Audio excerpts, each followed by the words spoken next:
हज की सआदत हासिल करने के लिए तशरीफ लाएं। अल आजम टूर्स एंड ट्रेवल्स मुख्तलिफ पैकेजेस मुनासिब रेट पर दस्तयाब हैं। अल आजम टूर्स एंड ट्रेवल्स, मालूमात के लिए कॉल करें।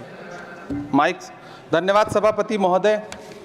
भूख के एहसास को शेरो सुखन तक ले चलो, या गज़ल को मुफलिसों की अंजुमन तक ले चलो। मुझको नज़्मो ज़ब्त की तालीम देना बाद में, पहले अपनी रहबरी को आचरण तक ले चलो।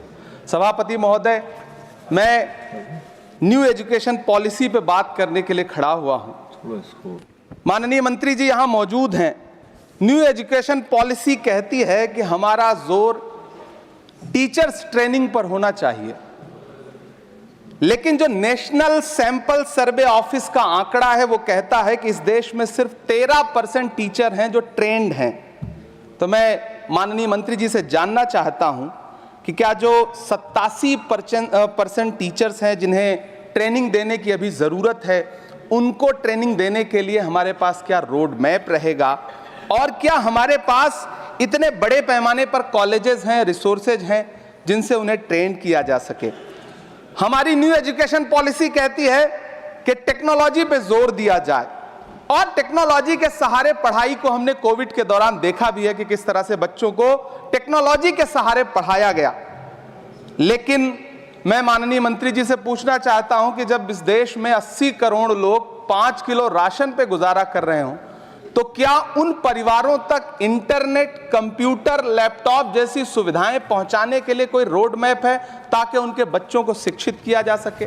मैं एक बहुत महत्वपूर्ण बात और सभापति महोदय यहां कहना चाहता हूं कि माइनॉरिटी कम्युनिटी से जुड़ा हुआ जो मदरसा एजुकेशन का पैटर्न है, उस पे बहुत गंभीरता से माननीय मंत्री जी से पूछना चाहता हूं कि जो न्यू एजुकेशन पॉलिसी है, कुछ मदरसे ऐसे हैं जिनको सरकार रिकॉग्नाइज करती है, लेकिन कुछ बड़े शिक्षण संस्थान हैं, नदवा और देवबंद जैसे, क्या न्यू एजुकेशन पॉलिसी के कॉन्टेस्ट में आपने इन बड़े संस्थानों से डायलॉग करने का कोई मानक या कोई बातचीत शुरू करने का प्लान बनाया है या नहीं, ये मैं पूछना चाहता हूं। और एक बहुत महत्वपूर्ण बात मंत्री जी से मैं पूछना चाहता हूं कि बहुत सारे माइनॉरिटी इंस्टीट्यूट थे जहां पर स्कॉलरशिप का प्रावधान था, लेकिन आपने मौलाना आजाद नेशनल फेलोशिप को एक झटके में बंद कर दिया।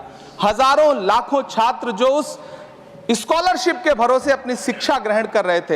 एक तरफ प्रधानमंत्री जी कहते हैं सबका साथ सबका विकास, एक हाथ में कंप्यूटर एक हाथ में कुरान, लेकिन जब स्कॉलरशिप आप बंद कर देते हैं तो गरीब तबके से आने वाला अल्पसंख्यक समुदाय के जो बच्चे हैं, उनकी शिक्षा व्यवस्था को लेकर के, उनकी शिक्षा को आगे बढ़ाने को लेकर के आपके पास क्या प्लान है।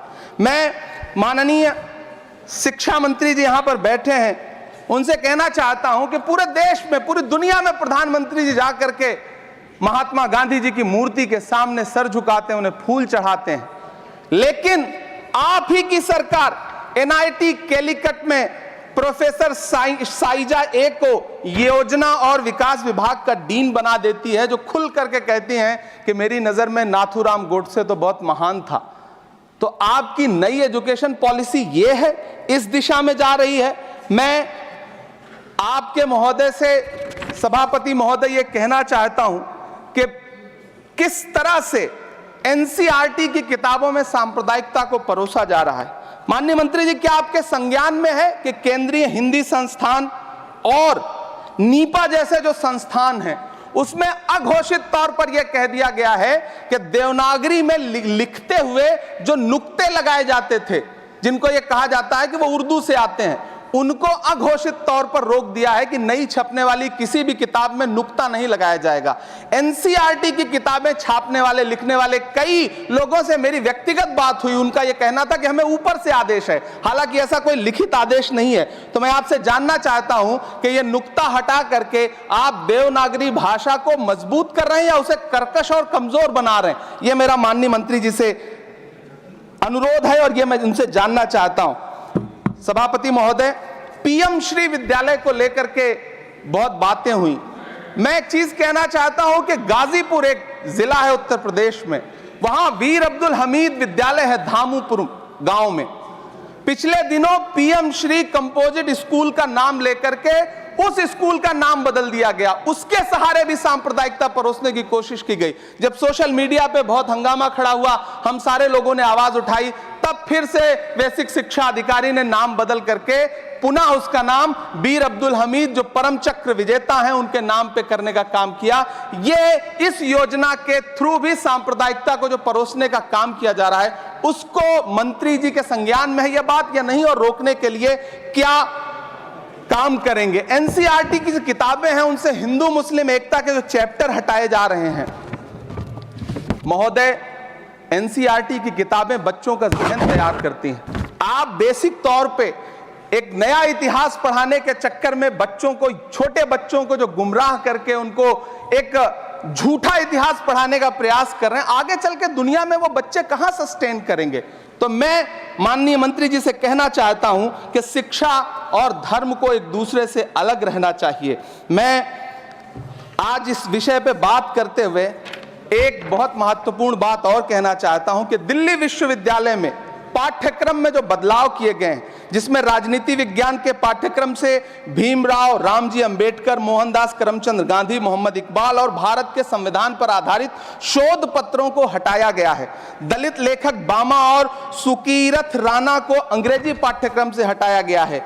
क्या ये चीजें माननीय मंत्री जी के संज्ञान में है? समय बहुत कम है। मैं इस नई एजुकेशन पॉलिसी पर आदरणीय मंत्री जी से और सरकार से इतना कहना चाहता हूं कि आप बदलाव के नाम पर ये जो नई चीजें लेकर के आ रहे हैं, कैंपस में जिस तरह की गुंडागर्दी है, अभी एक माननीय सदस्य ने बोलते हुए जेएनयू का जिस तरह से जिक्र किया कि जेएनयू में इस तरह के नारे लगे, कुछ नकाबपोश लोग आते हैं, नारे लगाते हैं, चले जाते हैं, पुलिस सालों साल गुजरने के बाद उन नकाबपोश लोगों को ढूंढ नहीं पाती है।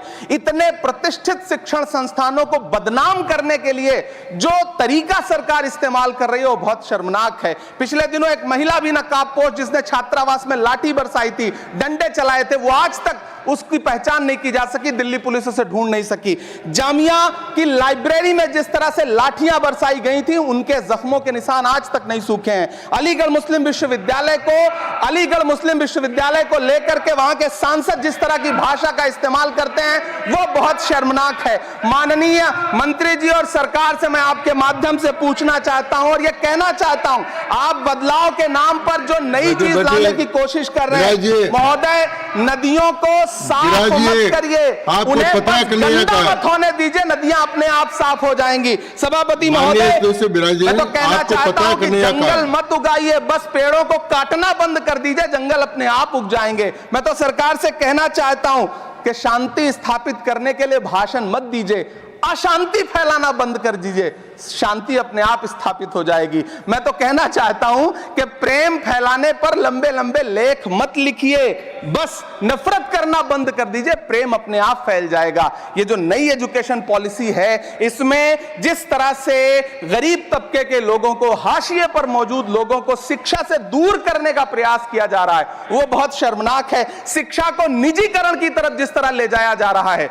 वो बहुत शर्मनाक है। माननीय मंत्री जी इस पर सोचें और इसे सुधार करने का प्रयास करें। इस सदन की तरफ से शायद इससे बेहतर बात, इससे बेहतर सुझाव हम नहीं दे सकते। बहुत बहुत धन्यवाद।